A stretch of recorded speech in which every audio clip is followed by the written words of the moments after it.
बॉलीवुड फिल्मी दुनिया में कई टाइटल ऐसे हैं जिन्हें मेकर्स बार बार रखना पसंद करते हैं, जिनमें कुछ रीमेक भी होती लेकिन ज़्यादातर वे होती है जिनका कंटेंट अलग होता है। अब कई बार ये भी देखा गया कि टाइटल मेकर्स के दिमाग से नहीं निकल पाता और कास्ट फाइनल करने से पहले ही डिसाइड कर लिया जाता है, जबकि कई बार ऐसा भी होता है कि कहानी के अकॉर्डिंग सेम टाइटल रखना मेकर्स की मजबूरी भी हो जाता है। बस कुछ ऐसा ही हुआ था 6 दिसंबर 2002 को आई करेज द बर्डन ऑफ ट्रूथ बनाते टाइम। एक्शन क्राइम ड्रामा से भरी इस फिल्म की कहानी लिखी थी अतुल शर्मा ने, निर्माण किया था कौशल गोधा ने, निर्देशन किया था हैरी बावेजा ने और मेन कास्ट में नजर आए थे सनी देओल, सुनील शेट्टी, शिल्पा शेट्टी, किरण खेर, सयाजी शिंदे, जॉनी लीवर और आशुतोष राणा के अलावा कई और छोटे बड़े कलाकार नजर आए थे। तू बिल्कुल अपनी माँ पे गया बेटा, वो भी बहुत जानदार थी।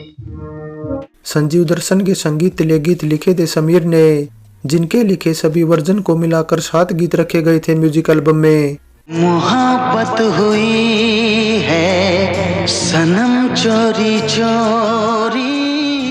टी सीरीज के under launch courage the Burden of truth की कितनी ऑडियो एल्बम भी की अब इसकी तो जानकारी कहीं मेंशन नहीं कर रखी, लेकिन इतना जरूर है कि इसका गीत संगीत मेलोडियस था और कई गीत अच्छे थे जिन्हें सुनकर आनंद मिलता है। बात करें कुछ पसंदीदा गीतों की तो कुमार शानू, उदित नारायण, अलका याग्निक का गाया श्याम भी खूब है पास महबूब है, कुमार शानू कविता कृष्णमूर्ति का गाया मोहब्बत हुई है और अदनान सामी कविता कृष्णमूर्ति का गाया आशिकी बनके मेरी जिंदगी में आ जाना सबसे ज्यादा सुने जाने वाले गीत हैं।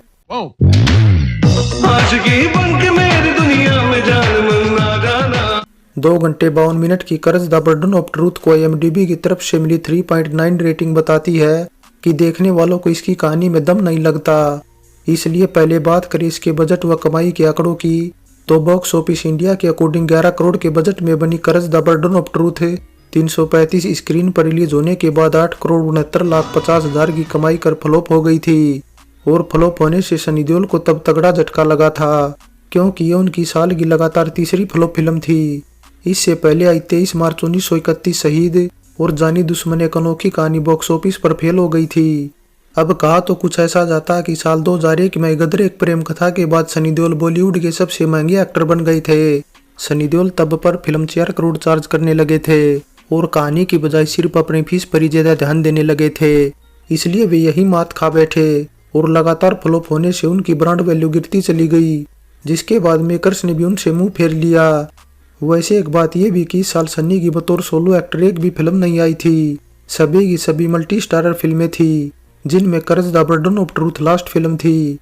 अब Courage the Burden of Truth से पहले सन्नी की बतौर सोलो एक्टर लास्ट फिल्म साल 2001 में आई इंडियन थी, जिसने बॉक्स ऑफिस पर अच्छी खासी कमाई की थी और उनकी कॉस्ट्यूम की भी खूब तारीफ हुई थी। लेकिन करेज द बर्डन ऑफ ट्रूथ में सिवाय गीतों के कुछ खास नहीं था और कहानी भी बेहद कमजोर थी। यहाँ तक कि क्लाइमैक्स में भी सनी देओल का मरना उनके फैन को कतई पसंद नहीं आया। इसलिए ये बात साफ है कि गदर के बाद सनी ने कहानी की बजाय केवल फीस पर ज्यादा ध्यान दिया और करियर को बुरे दौर में ले गए, वरना ये वो दौर था जब नॉर्थ इंडिया जिसमें पंजाब, हरियाणा, हिमाचल प्रदेश, राजस्थान और यूपी में सनी देओल की खूब तूती बोलती थी और ओपनिंग डे पर ही लोग सिनेमा हॉल पर टूट पड़ते थे।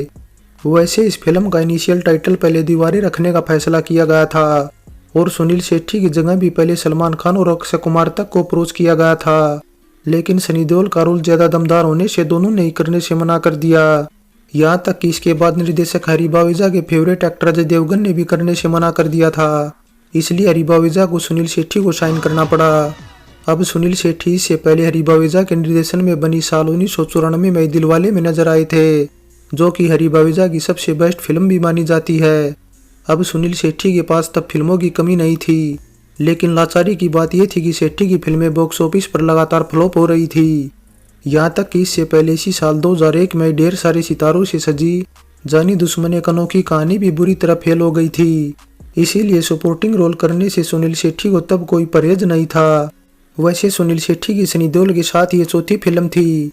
पहली साल 1997 में JP दत्ता की बॉर्डर थी, जिसके बाद दूसरी कहर भी इसी साल रिलीज हुई थी और तीसरी तो थी साल 2002 में आई जानी दुश्मन एक अनोखी कहानी। लेकिन बॉर्डर को छोड़ दे तो सनी देओल और सुनील शेट्टी की साथ में कोई ऐसी फिल्म नहीं जिसने बॉक्स ऑफिस पर अच्छी कमाई की हो, क्योंकि करज के बाद आई खेल और लकीर जैसी फिल्मों का तो बॉक्स ऑफिस पर और भी बुरा हाल था। अब Courage the Burden of Truth से जुड़ी एक और इंटरेस्टिंग बात देखिए कि सुनील शेट्टी की उम्र तब 40-41 साल थी और वे फिल्म में कॉलेज बॉय की भूमिका में थे। और केवल इसमें नहीं बल्कि शेट्टी इसी साल आई जानी दुश्मन एक अनोखी कहानी में भी कॉलेज बॉय की भूमिका में थे। अब जानी दुश्मन जहाँ सनी देओल और सुनील शेट्टी की साथ में इकलौती ऐसी फिल्म भी थी जिसमें दोनों का साथ में कोई सीन नहीं था, जबकि वहीं कर्ज द बर्डन ऑफ ट्रूथ भी इकलौती ऐसी फिल्म है जिसमें दोनों भाइयों की भूमिका में थे। इसके अलावा किरण खेर जो सनी देओल से उम्र में तकरीबन 4 साल ही बड़ी हैं, फिल्म में उनकी मां के किरदार में थी। और वहीं आशुतोष राणा जो सनी देओल से उम्र में 11 साल छोटे हैं, वे भी सनी देओल के नाजायज पिता बने नजर आए थे। इसलिए फिल्म की सबसे बड़ी नाकामी तो यही थी कि हरी बावजा ने बिल्कुल भी सोच समझकर कास्ट फाइनल नहीं की थी। वैसे एक बात यह भी कि कर्ज के साथ उसी दिन इंदर कुमार के निर्देशन में बनी अनिल कपूर, करिश्मा और शिल्पा शेट्टी के रिश्ते भी रिलीज हुई थी, लेकिन ईद की छुट्टी का कोई भी फिल्म फायदा नहीं उठा पाई। और रिश्ते का तो बॉक्स ऑफिस पर हाल और भी ज्यादा बुरा था, क्योंकि एक तो रिश्ते को वैसे ही कर्ज के मुकाबले कम स्क्रीन नसीब हुए थे। रिश्ते जहाँ 260 स्क्रीन पर रिलीज हुई थी, वहीं कर्ज द बर्डन ऑफ ट्रूथ को 335 स्क्रीन पर रिलीज किया गया था। वैसे कर्ज और रिश्ते बेशक अलग अलग जेनर की फिल्में थी, लेकिन दोनों के संगीतकार एक ही थे। वैसे दोनों फिल्मों में एक और बात जो कॉमन थी वो थी शिल्पा शेट्टी, जो दोनों ही फिल्मों में थी। वैसे हरी बावेजा ने कर्ज द बर्डन ऑफ ट्रूथ में शिल्पा की जगह पहले करिश्मा कपूर को साइन किया था, जो रिश्ते फिल्म की मेन हीरोइन थी। लेकिन करिश्मा तब रिश्ते के साथ शक्ति द पावर की भी शूटिंग साथ साथ ही कर रही थी, इसलिए डेट्स की प्रॉब्लम के चलते करिश्मा ने हरी बावेजा को मना कर दिया, जिसके बाद हरी बावेजा ने रिश्ते की दूसरी हीरोइन शिल्पा शेट्टी को साइन कर लिया। इसलिए शिल्पा शेट्टी, जिनके पास तब मेन भूमिकाओं की कुछ कमी थी और ज्यादातर स्पोर्टिंग रोल ही करने को मिल रहे थे, इसलिए हरी बावेजा को उन्होंने झट से हाँ बोल दिया। कर्ज द बर्डन ऑफ ट्रूथ से जुड़े कुछ और किस्सों की बात करें तो जैसा कि हमने पहले ही बताया कि इसका इनिशियल टाइटल पहले दीवारी रखने का फैसला किया गया था, लेकिन कहानी को देखते हुए निर्देशक हरी बावेजा ने बाद में टाइटल बदल कर कर्ज कर दिया।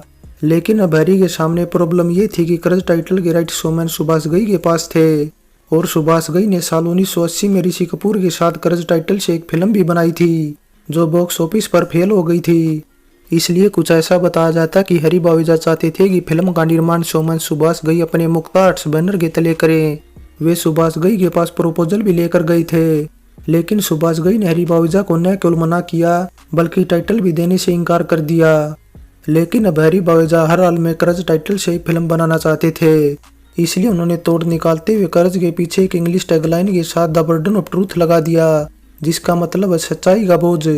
अब ऐसे में कर्ज द बर्डन ऑफ ट्रूथ का आशा आर्ट्स और ज्योति पिक्चर्स के अंडर निर्माण किया फाइनेंसर कौशल गोधा ने, जिनकी बतौर निर्माता ये पहली फिल्म थी और बॉक्स ऑफिस पर नाकामी के बाद इकलौती फिल्म भी रह गई। वैसे इसी तरह बतौर राइटर अतुल शर्मा की भी कर्ज पहली फिल्म थी, जिसके बाद अतुल ने साल 2004 में आई मुस्कान और अब बस जैसी फिल्मों की कहानी लिखी थी। लेकिन सभी की कहानियां इतनी कमजोर थी कि बॉक्स ऑफिस पर कोई भी फिल्म कामयाब नहीं हो पाई। वैसे अब सभी के मन में सवाल ये होगा कि शोमैन ने टाइटल देने और निर्माण करने से क्यों मना कर दिया। तो इसके पीछे की वजह है कि वे इसके राइट से अच्छा खासा मुनाफा कमाने की सोच रहे थे, जो कि उन्होंने बाद में कमाया भी, क्योंकि टी सीरीज के मालिक भूषण कुमार को उन्होंने 5 करोड़ में कर्ज फिल्म के राइट्स बेच दिए थे, जिसे रीमेक के तौर पर साल 2008 में कर्ज टाइटल से ही मिस रेशमिया के साथ बनाया गया था। लेकिन चौंकाने वाली बात यह है कि तीसरी बार भी कर्ज टाइटल से बनी फिल्म फ्लॉप हो गई। अब कर्ज टाइटल से बनी तीनों फिल्में बॉक्स ऑफिस पर बेशक फेल हो गई हों, लेकिन अच्छी बात यह भी कि तीनों का गीत संगीत अच्छा था।